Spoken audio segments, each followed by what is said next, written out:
Hi friends, my name is Samdha Dimbar. Today's video topic is polymorphism. So first we can discuss about what is polymorphism. Polymorphism uses those methods to perform different tasks. These allow us to perform a single action in different way. A person at a same time can have different characteristics. Like a man at the same time is a father, is a husband, and employee. So the same person process different behavior in different situation. This is called as polymorphism.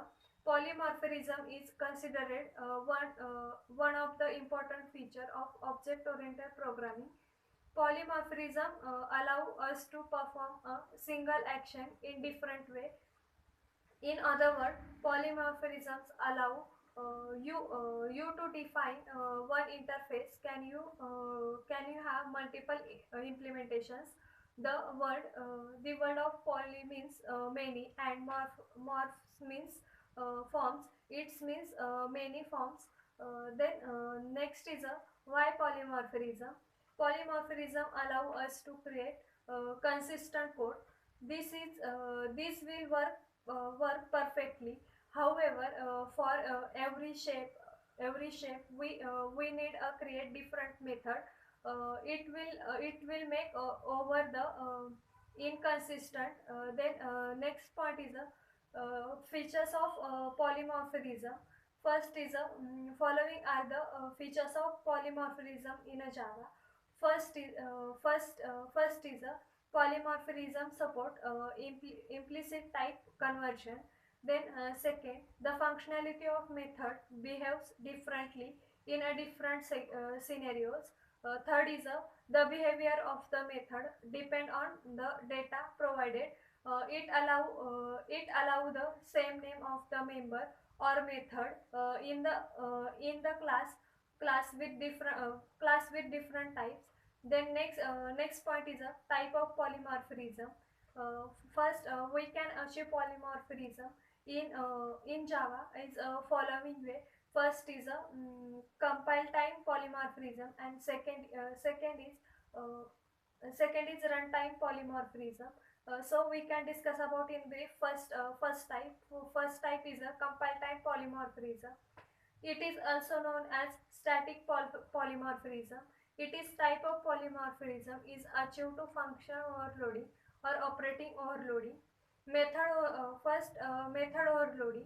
When there are a multiple function with the same name but different parameter, then these functions are said to be overloaded. Functions can be overloaded by changes in the uh, number of arguments and change in the type of arguments. Then next type is a runtime polymorphism. Runtime polymorphism. It is also known as dynamic method. It is a process in which function called to overridden method is resolved at runtime. This type of polymorphism is achieved the method overloading. Method overloading, on the other hand, occurs when the derived class has a definition for the one of the member function of the base class. The base function is can be overridden. Then next type is a Java operating overloading. Some operators in a Java behave differently with different operate. For examples, plus operator. It is overloaded to perform numeric addition as well as string concatenations. And operator likes and exclamatory mark are overloaded for logical and bitwise operations. Let's see, however, can achieve polymorphism using operator overloading. Plus operator is used to two entities. However, Java plus operator perform when the plus operator is a number, and then second is perform mathematical addition. Then next point is advantages of polymorphism. First advantages: programmer code can be reused via polymorphism. Then second advantages: support a single variable name for a multiple data types. Then third, reduce coupling between different functions. It's all about the polymorphism. Thank you.